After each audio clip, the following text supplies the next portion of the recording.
All right, let's jump right in, shall we? We're diving deep into the Procurement Act 2023 today.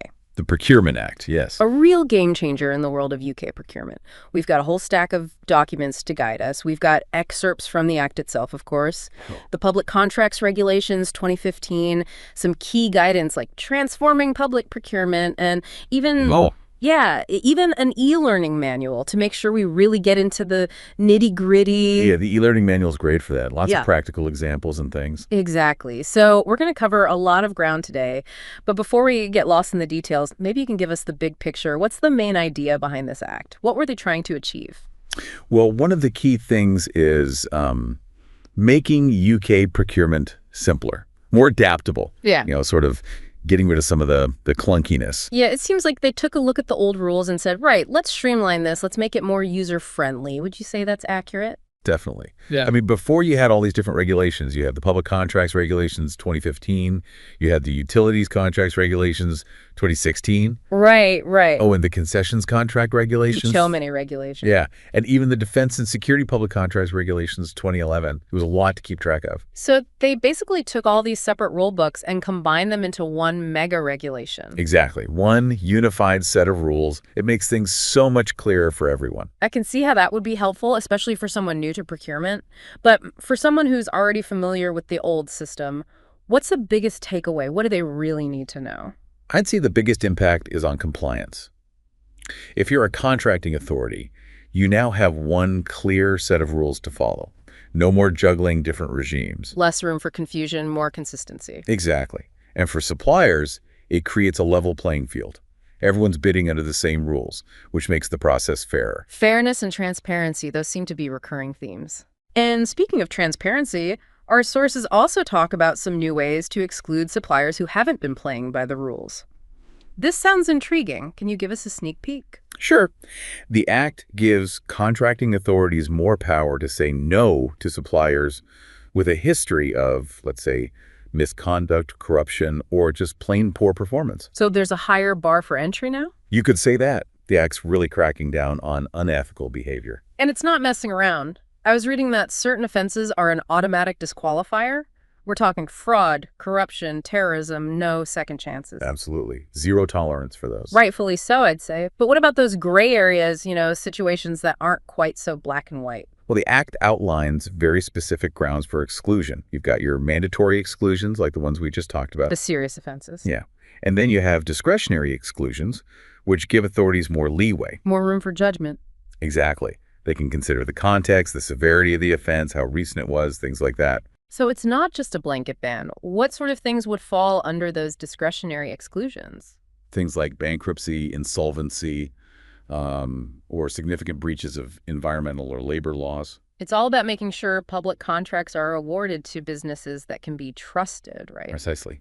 It's about accountability and ensuring responsible use of public funds. Makes sense. But with this added flexibility, I imagine it can also create some dilemmas for contracting authorities. How do they decide when to exclude a supplier and when to give them a chance?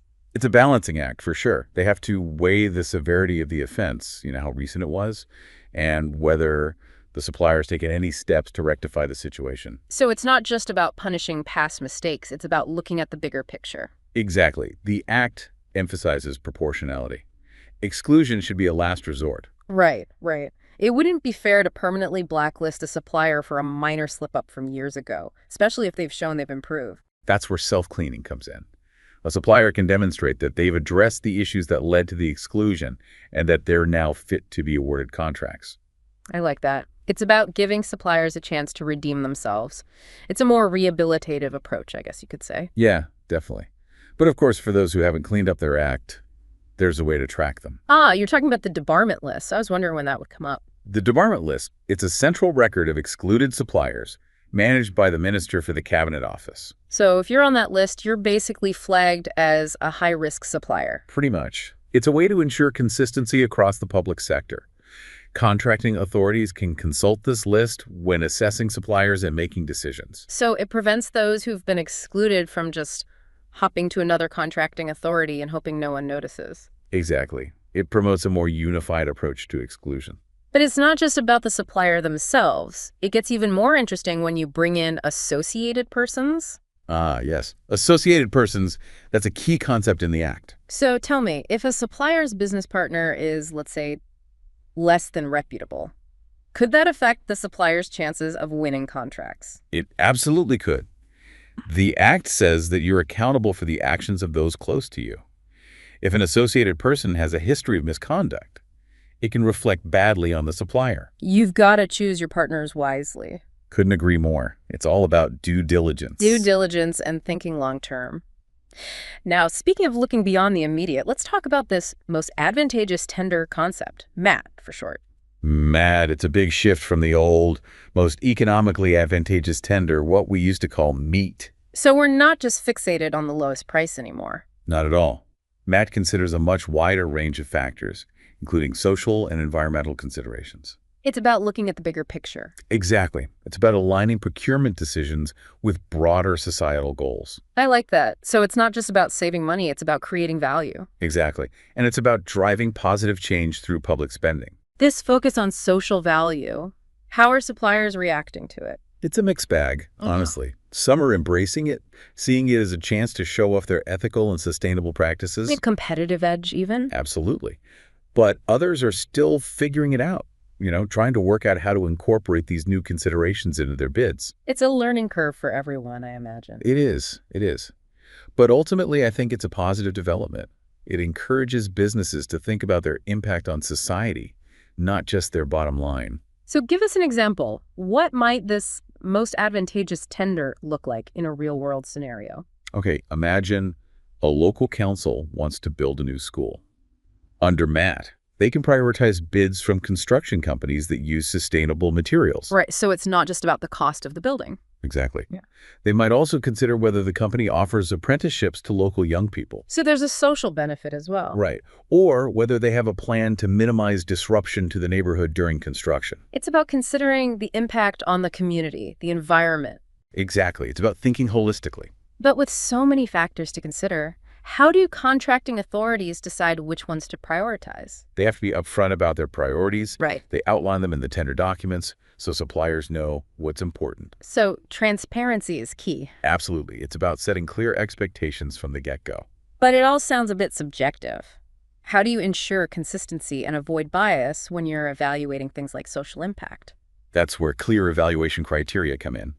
Contracting authorities might use scoring systems, set minimum standards, or even interview suppliers to dig deeper into their proposals. So it's about moving away from gut feelings and towards a more structured approach. Exactly. It's about making the process as objective and transparent as possible. But this shift towards social value, is it just a fad or is it part of a bigger picture? Oh, it's definitely part of a bigger picture. It aligns perfectly with the government's National Procurement Policy Statement, or NPPS. The NPPS that sets the overall direction for public procurement, right? That's right. And the NPPS emphasizes using procurement to achieve wider policy objectives. Things like promoting innovation, supporting small businesses, and of course, driving social value. So M&E isn't just a standalone idea, it's woven into the fabric of government policy. Precisely. It's a strategic tool for achieving broader goals. And I imagine it requires a bit of a mindset shift, both for contracting authorities and suppliers. Definitely. Contracting authorities need to move beyond just thinking about the bottom line. They need to develop expertise in evaluating social and environmental factors. It's a new way of thinking about procurement. It is. And for suppliers, it means they need to step up their game. They need to showcase their commitment to social and environmental responsibility. So it's not just about offering the lowest price anymore. Not at all. It's about demonstrating how your business aligns with broader societal goals.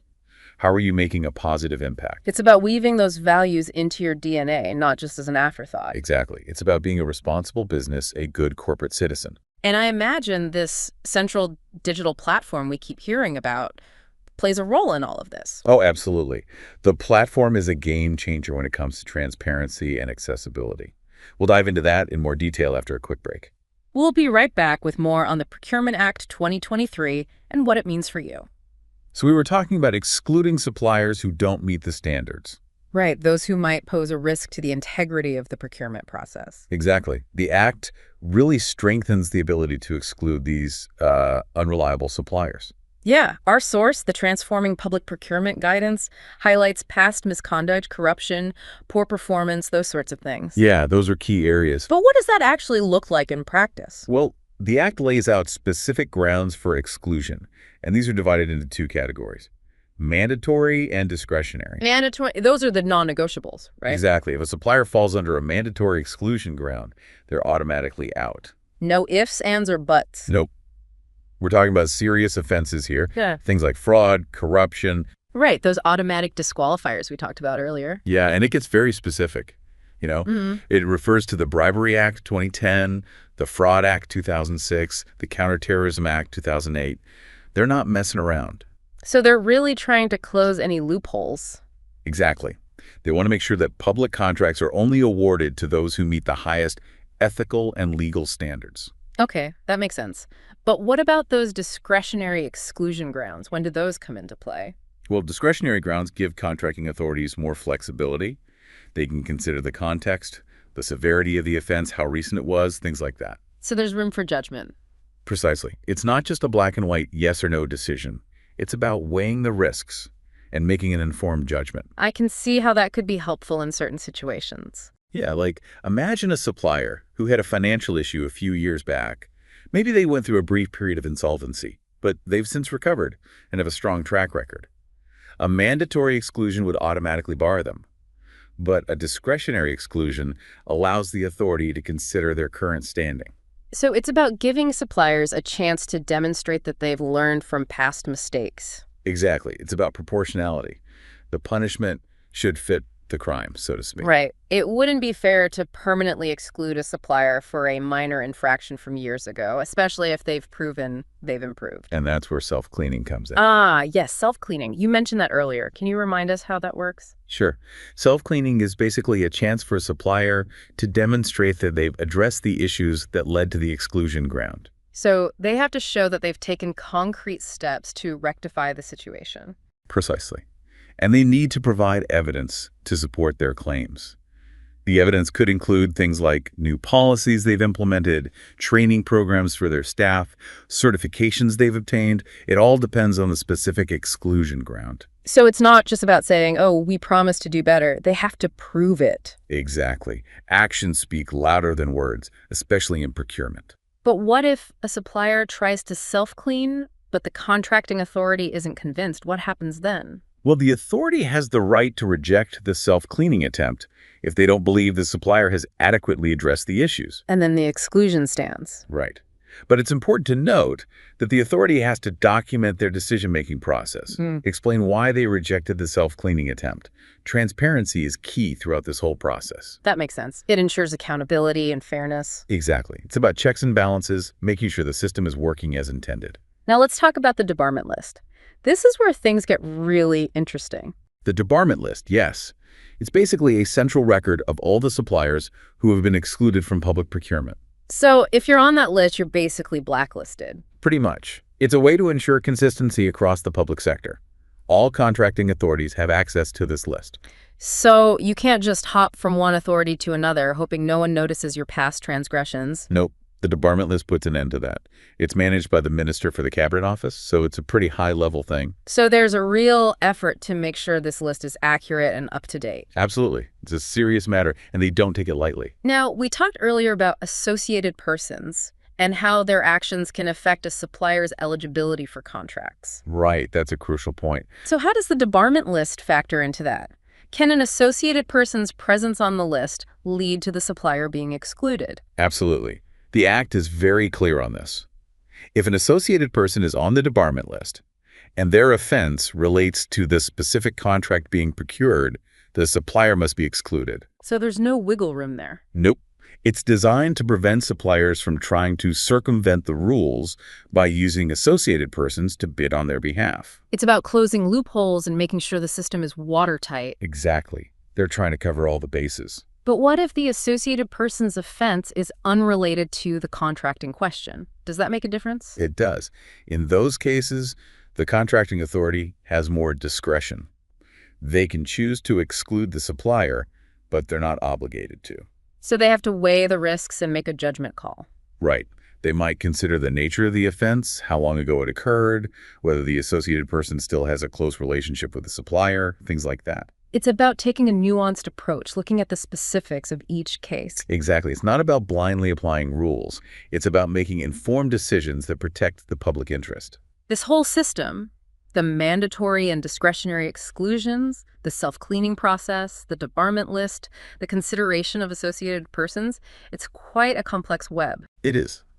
But it's all designed with one goal in mind, to ensure that public contracts are awarded fairly, transparently, and ethically. And to protect the public purse. Of course, that's paramount. Okay, so we've covered the ins and outs of excluding unreliable suppliers. Now let's shift gears and talk about another big change. The move towards the most advantageous tender, or MAT. Ah, yes, MAT. It's a significant departure from the traditional focus on the lowest price. So we're moving beyond just the bottom line. Precisely. MAT allows contracting authorities to consider a broader range of factors, including social and environmental considerations. So it's about taking a more holistic approach. Exactly. It's about aligning procurement decisions with wider policy objectives, like promoting sustainable practices, supporting local communities, driving innovation. It sounds like a real step forward. It is. It's about using public spending as a lever for positive change. I like that.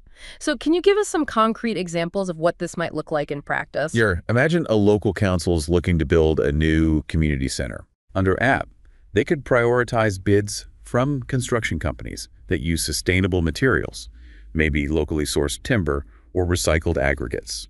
So it's not just about the cost of the building, it's about its environmental impact. Exactly. They might also consider whether the company has a plan to hire apprentices from the local community. So there's a social benefit as well. Right. Or whether they've taken steps to minimize disruption to the neighborhood during construction. Things like noise pollution, traffic congestion. It's about being a good neighbor, a responsible member of the community. Precisely. And all of these factors can be taken into account when evaluating tenders alongside the price. So it's about looking at the bigger picture, the long-term value. Exactly. It's about making sure that public procurement delivers the best possible outcomes for everyone involved. But with so many factors to consider, how do contracting authorities decide which ones to prioritize? That's a good question. They have to be upfront about their priorities. They outline them in the tender documents so suppliers know what's important from the get-go. So it's all about transparency. Absolutely. Transparency is paramount in this new approach. It builds trust and ensures fairness. But this all sounds a bit subjective. How do you avoid bias when you're evaluating things like social impact or environmental performance? That's where clear evaluation criteria are crucial. Contracting authorities might use scoring systems, set minimum standards, or even conduct interviews with suppliers to delve deeper into their proposals. So it's about moving away from gut feelings and towards a more structured approach. Precisely. It's about making the process as objective and transparent as possible. But this shift towards social value, is it just a passing fad, or is it part of a bigger picture? Oh, it's definitely part of a bigger picture. It aligns perfectly with the government's National Procurement Policy Statement, or NPPS for short. The NPPS, that's the overarching policy document for public procurement, right? That's right. And the NPPS emphasizes using procurement to achieve wider policy objectives, like promoting innovation, supporting small businesses, and of course, driving social value. So MAT isn't just a standalone idea. It's embedded in the government's overall procurement strategy. Exactly. It's a strategic tool for achieving broader goals. And I imagine this new approach requires a bit of a mindset shift, both for contracting authorities and suppliers. Definitely. Contracting authorities need to move beyond just thinking about the bottom line. They need to develop expertise in evaluating social and environmental factors. It's a new way of thinking about procurement. It is. And for suppliers, it means they need to step up their game. They need to showcase their commitment to social and environmental responsibility. It's not just about offering the lowest price anymore. It's about demonstrating how your business aligns with those broader societal goals. Exactly. How are you making a positive impact on the world? And I imagine this central digital platform we keep hearing about plays a role in all of this. Oh, absolutely. The central digital platform is all about transparency and accessibility. We'll dive into that in more detail later. Okay, great. But before we get to that, I just want to make sure we've covered all the bases when it comes to MAT. Does it apply to all procurements, or are there any exceptions? That's a good question. MAT applies to all covered procurements under the Act. But there are some exceptions. Like what? Well, for example, exempted contracts. Those are contracts for specific types of services, like legal services or broadcasting. They might have different considerations. Okay, so there are some carve-outs. Right. And then you have special regime contracts, things like utilities, defense, or security. Those often have their own unique set of rules. So it's not a one-size-fits-all approach. Exactly. You need to understand which regime applies to your particular procurement to know which rules you need to follow. Okay, that clarifies things. Now, we've talked a lot about these big, complex procurements, but what about smaller, below-threshold procurements? Below threshold basically means contracts that fall below a certain value, so they're generally considered less complex. Okay. But the Act introduces this new concept called regulated below-threshold contracts. Regulated below-threshold contracts. What are those? These are contracts that might be smaller in value, but still need to follow certain rules to ensure fairness and transparency. So even smaller contracts need to play by some rules. Exactly. It's about creating a level playing field, regardless of the size of the contract. And does MAT apply to these regulated below-threshold contracts? Yes, it does. The principle of MAT applies across the board, but of course, the specific considerations might be adapted to the scale and nature of the contract. So it's a sliding scale, in a way. You could say that. It's about applying the principles of MAT in a proportionate way. Okay, that makes sense. One last question about MAT before we move on. Yeah. What about frameworks and dynamic markets? We talked about those earlier. Do they operate under MAT as well? Yes, they do. Both frameworks and dynamic markets are subject to the principles of MAT. So when setting up a framework or dynamic market, contracting authorities still need to consider those social and environmental aspects. So MAT is really woven into the fabric of this act. It is. It's a fundamental principle that underpins the whole procurement process. And it's a powerful tool for driving positive change. Absolutely. It's about using procurement as a force for good. Well said. Okay, I think we've covered MAT pretty thoroughly. Now it's time to finally delve into the central digital platform and all the exciting possibilities it offers. This central digital platform, it's a game changer, that's for sure. Let's dive in. Okay, so we've talked about excluding unreliable suppliers, and we've talked about this big shift towards the most advantageous tender. Oh, yep. But there's one more piece of the puzzle we need to explore. The central digital platform. Ah, yes, the platform. It's a big one. A real game changer from what I've heard. So break it down for us. What is this platform all about? Transparency, basically. Making information easily accessible to everyone involved in procurement. Okay, so it's all about openness. Yeah, and efficiency, too. It's a central hub where you can find all sorts of information, contract notices, tender documents, award details, supplier information. It's all there. So it's like a one-stop shop for all things procurement. Exactly. No more digging through mountains of paperwork or scouring multiple websites. It's all streamlined, all in one place. That sounds incredibly useful. But let's get specific. How does this platform actually benefit our listener? Why should they care? Well, let's say you're a supplier. This platform makes it so much easier to find upcoming opportunities. You can search for contracts that match your expertise. You can see the timelines, the requirements. It's all laid out for you. So it's a great tool for business development, for finding new leads. Absolutely. And it's not just about finding new opportunities. You can also use the platform to track the progress of ongoing procurements. You can see which contracts have been awarded, who won them, and for how much. So you can get a sense of the competition, see what others are bidding. Exactly. It's valuable market intelligence that can help you refine your own bidding strategies. I can see how that would be really helpful for suppliers. But what about contracting authorities? What's in it for them? Well, for starters, having all this information in one place makes it much easier to track data, monitor performance, and identify trends. It can lead to more efficient and effective procurement processes. So it's a tool for continuous improvement. Exactly. And of course, it also promotes transparency and accountability, which is always a good thing. Right. It allows the public to see how their money is being spent, which companies are winning contracts, whether the process was fair and open. It's about building trust. Exactly.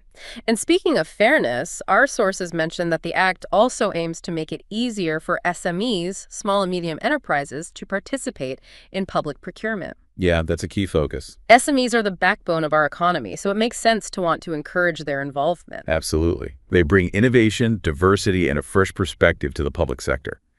But traditionally, they've often faced barriers to participation. Like what? Well, often the procurement process can be quite complex, with lots of paperwork, lengthy timelines, and sometimes even, a bit of jargon that can be off-putting for smaller businesses. So the Act tries to level the playing field. That's the goal. It recognizes that SMEs might need a little extra support to navigate the process. So what specific measures does the Act introduce to help SMEs? Well, for one thing, contracting authorities are now required to identify and, where possible, reduce any barriers to SME participation. So they have to be proactive. Exactly. They need to think about things like simplifying the procedures, maybe breaking down large contracts into smaller lots that are more manageable for SMEs. So it's about making the process more accessible. Right. And it's also about providing support and guidance to SMEs, making sure they understand the rules, the requirements, the process. Some authorities even offer training programs specifically for SMEs. So it's about education and outreach as well. Absolutely. It's about creating a more welcoming environment for SMEs, making them feel like valued partners in the procurement process. And on the technology side, the Act encourages the use of electronic tools and systems. Yep, that's a big one. E-procurement can make things so much easier and more cost-effective for SMEs. They don't have to print out reams of paper or send things by post. It's about streamlining the process, reducing the administrative burden. Exactly. And the Act also emphasizes the use of proportionate procedures, meaning that the procurement process shouldn't be overly burdensome for smaller businesses. So it's about tailoring the process to the size and complexity of the contract. Right. It's about making sure that the rules are fair and appropriate for everyone involved. So it sounds like the Act really goes out of its way to encourage SME participation. It does. It recognizes the vital role that SMEs play in the economy and in the delivery of public services. But I imagine there's a balance to be struck. You want to encourage SMEs, but you also want to make sure that contracts are awarded to the most qualified bidders, right? Of course. The Act doesn't compromise on quality or value for money. Contracting authorities still have to award contracts based on the most advantageous tender, taking into account all those factors we talked about: price, quality, social value. So it's not about giving SMEs preferential treatment. No, it's about removing unnecessary obstacles so that they can compete on a level playing field. It's about giving them a fair shot. Exactly. And ultimately, the goal is to have a procurement system that is both fair and competitive, where the best bidders win, regardless of their size. Well said. I think we've covered a lot of ground today, exploring the key changes introduced by the Procurement Act 2023. It's a complex piece of legislation, but I think we've managed to break it down into manageable chunks. I hope so.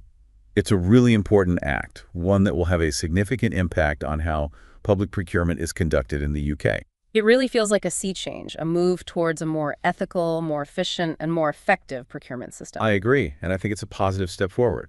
We encourage you to explore the Act and its guidance documents further. There's a lot to unpack, and it's worth taking the time to understand how these changes might affect you. It's a fascinating area, and it's constantly evolving. Well, thank you for joining us on this deep dive into the Procurement Act 2023. We hope you found it insightful. It's been a pleasure. Stay curious, and we'll catch you on our next deep dive.